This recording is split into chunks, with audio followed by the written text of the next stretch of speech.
An 83-year-old man is back in the hallways of his old middle school, but he's not there just to reminisce. Madison Porter joins us from the newsroom with what brought him back. Madison. Lizzie, if you've ever lost something, you might know the feeling of giving up on never finding it. One Washington man did that over 70 years ago, and then he got a call he wasn't expecting. Steve Roosevelt walked these hallways in 1955 when he was just 12 years old. Yeah, it looks exactly the same.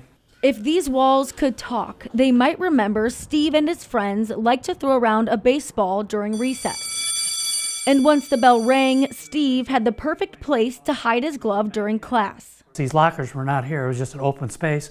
I put my glove up on a shelf there, then I'd go into the classroom. And then when class was over, I'd grab it and go home. Until one weekend. When I came back Monday, all these lockers were in place. And the glove was somewhere in behind there. Never did see it again. Steve didn't share that secret for years, worrying how his dad would react. I wonder how the old glove's doing in the wall. Like a time capsule, the glove stayed hidden, even after the Washington Park District took over the old middle school building in 2005. 2 years ago, staff started some renovations. Myself and one of our maintenance guys were up in the ceiling tile looking around and pulling cable, and I shined my light down and I was kind of like, that's weird.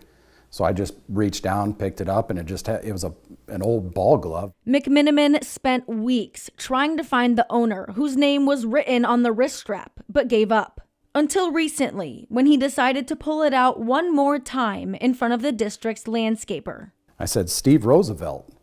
And he's like, "Yeah, I know who Steve is." And when they gave the glove back to Steve, who is now 83 years old, they said his smile made him look like he was 12 again. Before I could even finish, he said, you found my glove. So I knew right away what it was. I never would have ever thought that would happen. A time capsule, kept in the walls for decades, seeing generations of students come and go, until the time that the walls of the old Washington Middle School started to talk. They've taken the history that they've confined for the last 70 years and gave it back. Steve says the glove is in almost new condition after spending 70 years in the dark, and he says he'll most likely display it in his house. But he believes that if he never lost it that one weekend in 1955, it would just be an old piece of leather by now. Lizzie?